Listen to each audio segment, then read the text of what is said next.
ہماری اس بات کے درمیان میں تذکرہ آیا تھا اس سانپ کا جو بیت اللہ کے خزانے پہ اللہ کی طرف سے معمور تھا، اور جس کو ایک پرندے نے دبوچا اور پھر جا کے ہجون پہاڑی کے اوپر چھوڑا، اور پھر اس پہاڑی نے اس کو اپنے اندر سمو لیا۔ تو قرب قیامت کے اندر روایات کے اندر آتا ہے کہ یہ وہی سانپ اس جانور کی شکل میں جو ہے زمین سے برآمد ہوگا قرب قیامت کے نزدیک، اور حضور پاک اور اس حال میں ہوگا کہ اس کے پاس حضرت موسیٰ علیہ السلام کا عصا ہوگا، جس عصے کے ذریعے سے وہ مومنوں کے چہروں کو پر نور کر دے گا، منور کر دے گا، اور مومن لوگ ایمان والے اس نور سے ایک دوسرے کو پہچانیں گے۔ اور اس کے پاس ایک انگوٹھی ہوگی حضرت سلیمان علیہ السلام والی،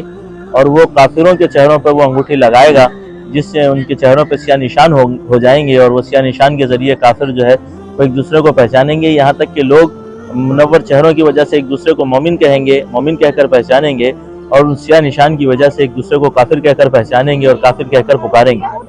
حضور پاک علیہ السلام سے ایک موقع پہ صحابہ نے پوچھا کہ یا رسول اللہ، وہ دابۃ الارض کہاں سے نکلے گا؟ حضور پاک علیہ السلام نے فرمایا کہ وہ اس ہی مسجد سے جو اللہ کے نزدیک بہت مکرم، بہت معزز، بہت قابل تعظیم ہے، تو اس ہی جگہ سے یعنی بیت اللہ کی اسی مسجد سے نکلے گا۔ اور حضور پاک علیہ السلام نے فرمایا کہ اس وقت حضرت عیسیٰ علیہ السلام طواف فرما رہے ہوں گے، مسلمان حضرت عیسیٰ علیہ السلام کے ساتھ ہوں گے، زمین ہلنے لگے گی، اور پھر وہ زمین سے نمودار ہوگا، تو سب سے پہلے اس کا سر جو ہے وہ زمین سے نکلنے لگے گا، اور اس کا سر روشن اور چمکدار ہوگا، اور داڑھی کے بال اور سر کے بالوں سے اس کا چہرہ ڈھکا ہوا ہوگا۔ اور جب وہ نکلے گا حضرت موسیٰ علیہ السلام کے عصے کے ذریعے لوگوں کے چہروں کو منور کرے گا، اور حضرت سلیمان علیہ السلام کی انگوٹھی کے ذریعے کافروں کے چہروں کو داغدار کرے گا۔ اس کی رفتار ایسی ہوگی کہ کوئی اس کو تلاش کرنے والا اس کو تلاش نہ کر سکے گا، اس تک پہنچ نہ سکے گا، اور کوئی بچنے والا اپنے آپ کو بھاگ کر اس سے بچا نہ سکے گا۔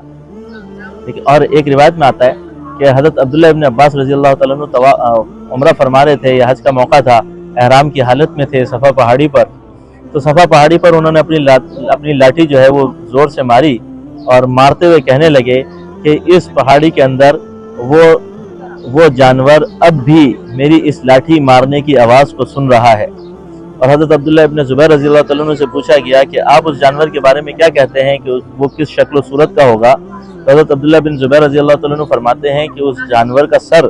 ایسا ہوگا جیسے بیل کا سر ہوتا ہے، اور اس کی آنکھیں ایسی ہوں گی جیسے خنزیر کی آنکھیں ہوتی ہیں، اور اس کے کان ایسے ہوں گے جیسے ہاتھی کے کان ہوتے ہیں، اور اس کے سنگ ایسے ہوں گے جیسے بارے سنگے کے سنگ ہوتے ہیں،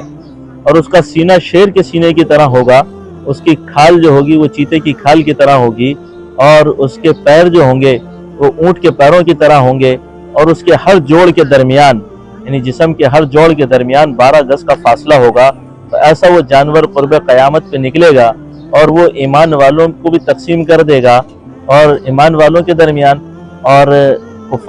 کافروں کے درمیان تفریق کر دے گا، اور دونوں کی تقسیم اور تفریق کر کے ان دونوں کو جدا جدا کر دے گا، اور لوگ اس تقسیم سے ایک دوسرے کو بآسانی پہچان لیں گے کہ کون ایمان والا ہے اور کون کفر والا ہے۔ اللہ رب العزت سے دعا ہے کہ اللہ رب العزت اگر اس وقت تک ہمیں پہنچائے، اللہ رب العزت ہمیں ایمان والوں میں شامل فرمائے، یا ہماری نسلوں میں سے کوئی اس وقت موجود ہو تو اللہ رب العزت ان سب کو ایمان والوں میں شامل فرمائے،